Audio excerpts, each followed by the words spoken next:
Assalamualaikum warahmatullahi wabarakatuh. Halo teman-teman semua, perkenalkan saya Naila Sri Reski Alia dengan NIM A1J124079, mahasiswa jurusan Pendidikan Biologi, Fakultas Keguruan dan Ilmu Pendidikan, Universitas Haloleo. Pada video kali ini, saya akan mempresentasikan sekaligus memberikan tutorial mengenai analisis uji validitas instrumen yang telah saya lakukan. Instrumen ini dinilai oleh 3 orang validator ahli. Untuk memperkuat kualitas instrumen saya menggunakan 2 pendekatan statistika sekaligus, yaitu Index Icons V dan Content Validity Index atau CVI menggunakan Microsoft Excel. Sebelum kita masuk ke dalam angka dan hasilnya, mari kita bedah terlebih dahulu rumus yang digunakan di dalam tabel Excel ini agar kita tahu dari mana angka-angka tersebut didapatkan. Nah, teman-teman, sebelum itu perlu kita ketahui bahwa rumus dasar dari Icons V ini adalah V sama dengan sigma S per N dalam kurung C kurang 1. Nah, sigma S ini didapatkan dari hasil S. Nah, S ini didapatkan dari mana? S ini didapatkan dari R kurang LO. Atau R ini adalah skor asli yang diberikan oleh writer atau ahli atau validator, mulai dari 1 sampai 4. Sedangkan untuk LO adalah skor terendah yang mungkin dipilih pada skala kuesioner. Karena kuesioner yang saya gunakan itu menggunakan skala 1 sampai 4, maka skor terendahnya adalah 1. Jadi secara singkat, rumus dari S ini adalah skor asli validator atau writer dikurangi dengan 1. Nah, untuk penghitungan dari nilai Icons V menggunakan Microsoft Excel ini meliputi 3 tahapan utama, yaitu pencarian nilai S untuk masing-masing validator, lalu pencarian nilai akhir dari sigma S atau nilai keseluruhan dari S1 hingga S3. Untuk mencari nilai Icons V digunakan rumus Excel I4 dibagi 9. Nah, I4-nya ini didapatkan dari mana? I4-nya ini itu adalah letak dari nilai sigma S ini. Jadi pada dasarnya nilai Icons V menggunakan Microsoft Excel ini itu menggunakan rumus sama dengan I4 atau letak dari sigma S pada Microsoft Excel atau di kolom keberapakah si sigma S ini tuh berada. Nah, misalnya di sini kita masukkan rumusnya sama dengan blok tempat keberadaan dari sigma S. Kemudian masukkan simbol per dibagi dengan 9. Nah, 9 ini didapatkan dari mana? 9 ini didapatkan dari rumus yang tadi. N dalam kurung C kurang 1, maka kita substitusi rumus tersebut, angka-angka ini ke dalam rumus tersebut. Maka N tadi nilai N adalah 3, C adalah 4 dikurangi 1. Maka C 4 dikurangi 1 sama dengan 3. Nah, 3 nilai N tadi, 3 itu dikali dengan 3, maka hasilnya 9. Kemudian tekan enter. Sangat mudah bukan? Kemudian untuk mendapatkan nilai dari nilai keseluruhan yang teman-teman ujikan atau indikator penilaian validitas dari teman-teman tinggal geser menggunakan bam. Nah, nilainya ini akan muncul tersendiri dan menyesuaikan dengan kotak-kotak di mana nilai-nilainya itu berada. Nah, selanjutnya nilai dari sigma S ini tadi sudah kita jelaskan. Kemudian kita lanjut ke penggunaan CVI.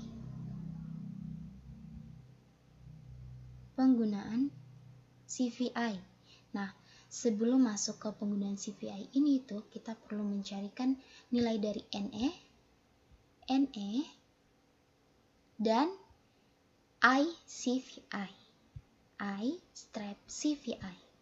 Nah, bagaimanakah cara menggunakan atau cara mencari nilai dari kedua komponen ini menggunakan Microsoft Excel?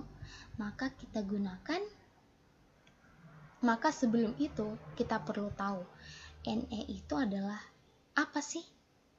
Nah, NE itu adalah jumlah ahli yang setuju pada saat memberikan skor 3 atau 4. Rumus otomatis di dalam Excel adalah countif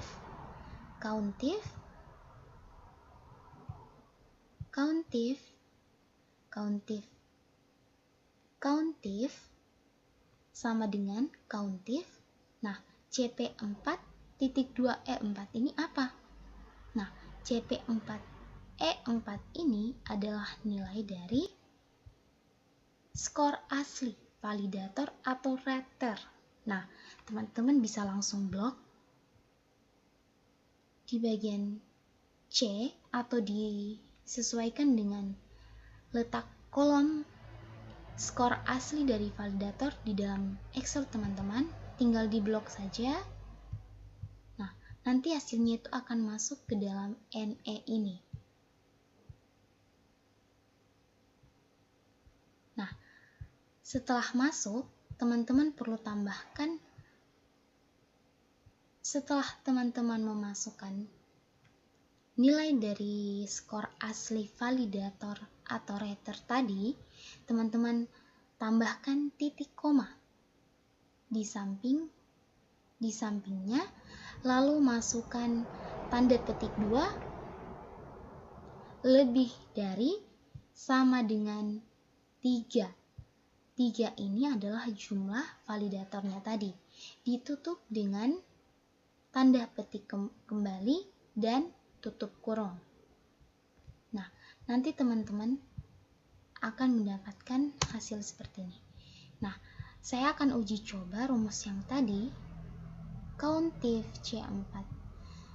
Rumus ini akan saya uji coba sama dengan countif. Jangan lupa buka kurung, kemudian blok bagian skor asli validator tadi. Setelah itu akan masuk. Nah, tambahkan titik koma, lalu masukkan rumus yang tadi, tanda petik lebih dari sama dengan 3. Jangan dilupa 3 ini adalah jumlah validatornya atau jumlah raternya. Nah, ditutup lagi dengan tanda petik dan tutup kurung. Kemudian tekan enter teman-teman. Nah, hasilnya akan otomatis masuk. Nilai NE akan langsung masuk dan teman-teman bisa langsung geser ke bawah sesuai dengan kolom teman-teman. Nah, setelah teman-teman geser hingga ke bawah, nanti itu akan menyesuaikan dengan tabel seperti nilai icon V tadi dan nilai sigma S-nya. Kemudian kita berlanjut ke I-CVI-nya. Nah, bagaimana cara carinya ya? Teman-teman bisa masukkan nilai dari NE tadi dibagi dengan 3. Nah, 3 tadi apa? Adalah jumlah validator atau rater teman-teman. Jadi misalnya rater atau validator teman-teman itu hanya 2, berarti nilai NE itu dibagi dengan 2 saja. Kemudian teman-teman bisa langsung kita uji coba di sini. Tadi rumusnya ada sama dengan blok di kolom letak nilai NE teman-teman, blok, kemudian per bagi dengan jumlah validator teman-teman, kemudian enter. Oh, sangat mudah bukan? Kemudian kita lanjut ke bagian status validitasnya. Nah, untuk di sini itu teman-teman bisa menyesuaikan dengan minat teman-teman bagaimana mungkin. Mungkin teman-teman ingin ketika soal teman-teman valid itu berwarna hijau atau berwarna biru, kuning, terserah teman-teman. Jadi ketika kita menggunakan rumus ini, tidak perlu lagi kita lihat, oh soal saya ini valid atau tidak ya. Nah, jadi teman-teman ketika teman-teman telah selesai mencari nilai ICVI-nya dan nilai NE, nilai Icons V, nilai Sigma S, nah teman-teman tuh bisa langsung berlanjut ke status validitas. Nah, bagaimana cara agar secara otomatis status validitasnya itu mengikut. Jadi ketika status soal kita itu mendapatkan nilai yang bagus, maka akan tertulis valid, dan ketika tidak, maka akan tertulis revisi. Nah, teman-teman bisa langsung masukkan rumus IF dalam kurung K5. Nah, K5 ini tuh apa sih? Nah, K5 ini adalah nilai dari ICVI teman-teman. Nah, teman-teman nanti tinggal blok saja letak dari nilai CVI teman-teman, ICVI teman-teman. Nah, kemudian nilai ICVI teman-teman sudah masuk, ditambahkan simbol sama dengan ditambahkan angka 1 titik koma. Nah, di sini tambahkan lagi tanda petik, tulis valid, ditutup tanda petik lagi, kemudian titik koma. Nah, selanjutnya masukkan lagi tanda petik, revisi, tanda petik, tutup kurung. Nah, kita akan coba ya. Kita coba ke kolom yang satu ini. Kita masukkan buka kurung. Nah, buka kurung, blok letak dari nilai ICVI teman-teman. Nah, kemudian sama dengan 1 titik koma, tanda petik, tulis valid. Valid ya teman-teman. Nah, ditutup lagi dengan tanda petik, titik koma, dibuka tanda petik, tulis revisi. Revisi. Mohon maaf. Revisi. Nah, revisi. Kemudian ditutup dengan tanda petik dan tanda kurung. Teman-teman tinggal tekan enter saja. Nah, akan muncul bahwasanya soal yang telah divaliditas oleh ahli itu di bagian soal sesuai dengan indikator pencapaian kompetensi itu masih butuh revisi. Kita sudah tercermin apakah teman-teman butuh revisi, dan revisinya itu di bagian mana? Kalau saya tadi revisinya itu di bagian kesesuaian dengan indikator pencapaian kompetensi. Nah, teman-teman, sebelum kita mengakhiri video kali ini, maka kita perlu membedah hasil real yang nanti kita akan dapatkan dari lembar kuesioner. Nah, pengujian ini tuh kita akan bagi menjadi 3 kelompok validitas, di mana saya sudah bagi jadi validitas isi, konstruk, dan muka. Nah, teman-teman juga bisa lakukan ini ketika akan mulai menganalisis hasil uji validitas ahli. Kita mulai ke kelompok pertama saja, yaitu validitas isi. Nah, di validitas isi ini, teman-teman bisa kita lihat bahwasanya saya mengukur relevansi, keakuratan, dan ketepatan.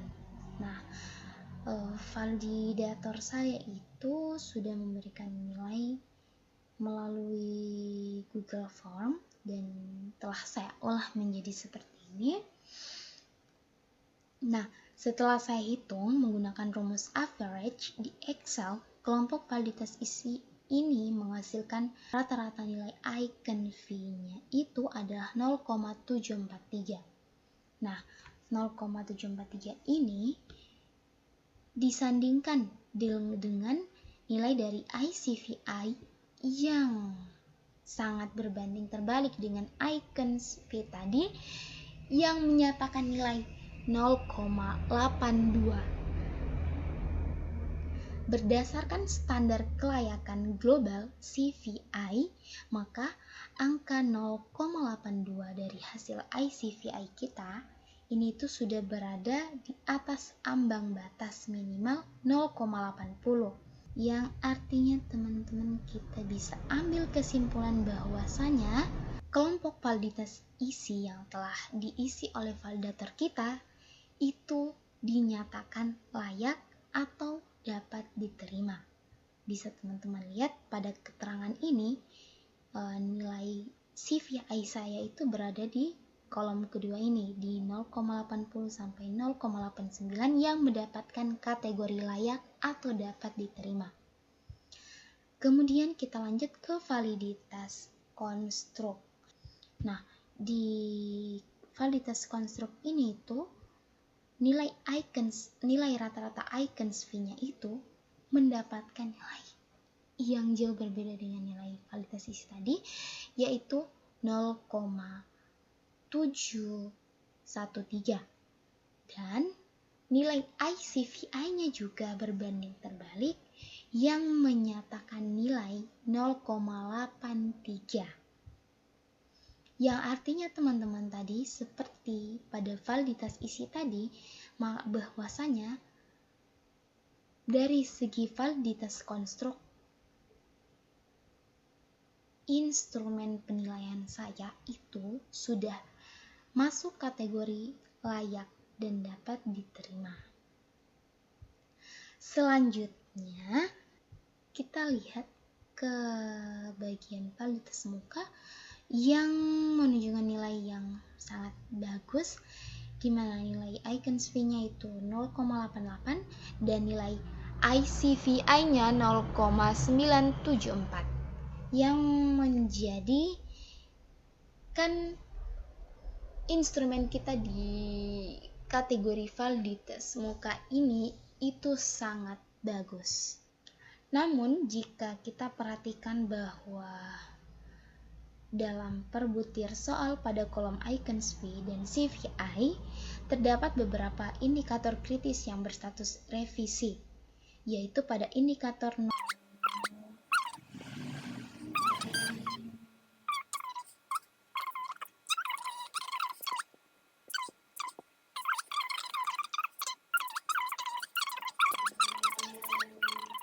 butir-butir inilah yang nantinya akan saya jadikan fokus utama untuk dilakukan revisi. Sebagai kesimpulan akhir dari video presentasi ini, mengapa nilai-nilai rata eigensv dan CVI kita itu berbeda?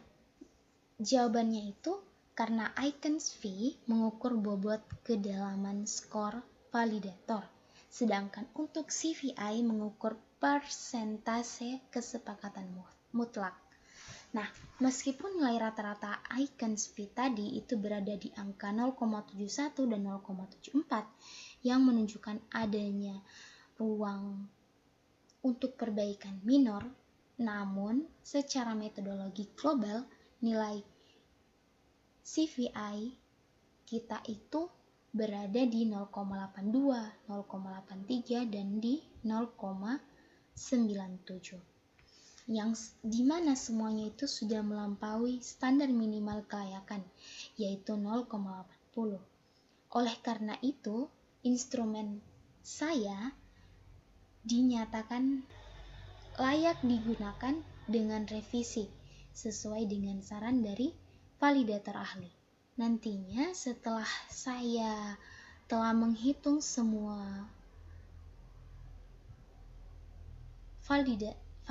uji validitas dari ahli ini, saya akan melakukan perbaikan atau revisi pada butir-butir soal yang masih berstatus revisi, agar instrumen ini benar-benar sempurna sebelum turun ke lapangan.